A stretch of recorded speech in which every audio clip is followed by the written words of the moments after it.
Last వీడియోకి response మామూలుగా రాలేదు. దగ్గరగా 30 మెంబర్స్ పార్టిసిపేట్ చేశారు. అందులో 90% అబోవ్ యంగ్స్టర్స్.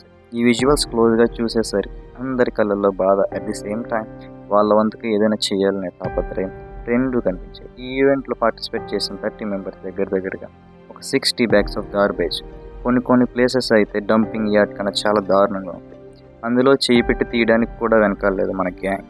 మన ప్రియమైన ప్రజలారా, ఇంకొకసారి సముద్రంలో కానీ గోదావరిలో కానీ చెత్త వేసే ముందు వీళ్ళందరూ పడిన కష్టాన్ని ఒక్కసారి గుర్తు తెచ్చుకోండి. మనిషి తన యొక్క తాత్కాలికమైన సుఖాల కోసం, ఆనందాల కోసం చెయ్యకూడని పనులు చేస్తున్నాడు.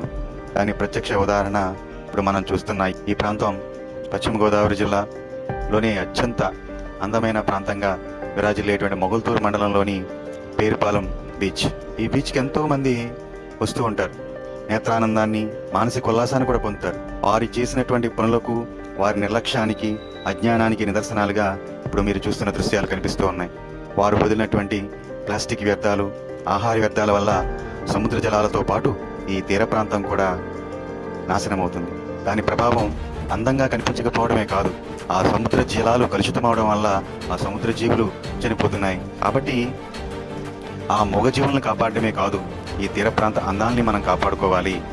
ఎందుకంటే మనం వదిలే ఆ ప్లాస్టిక్ వ్యర్థాలు కావచ్చు, అవి మన ఈ మట్టిలో కలవడానికి కొన్ని లక్షల సంవత్సరాలు పడుతూ ఉంటాయి. ఆ ప్లాస్టిక్ వ్యర్థాలను మనం అలా వదిలేస్తే ఇక్కడ ఏ పంట పండదు, ఈ నేల సారాన్ని కోల్పోతుంది. ఈ పర్యావరణాన్ని మన హాని జరిగితే మనిషికే కాదు, ఈ సమస్త జీవరాశికి కూడా మనుగడ కష్టమే అవుతుంది. ప్రకృతిని మన సొంతింటిలా చూసుకుంటాం, శుభ్రంగా ఉంచుకుంటాం, అందంగా ఉంచుకుంటాం.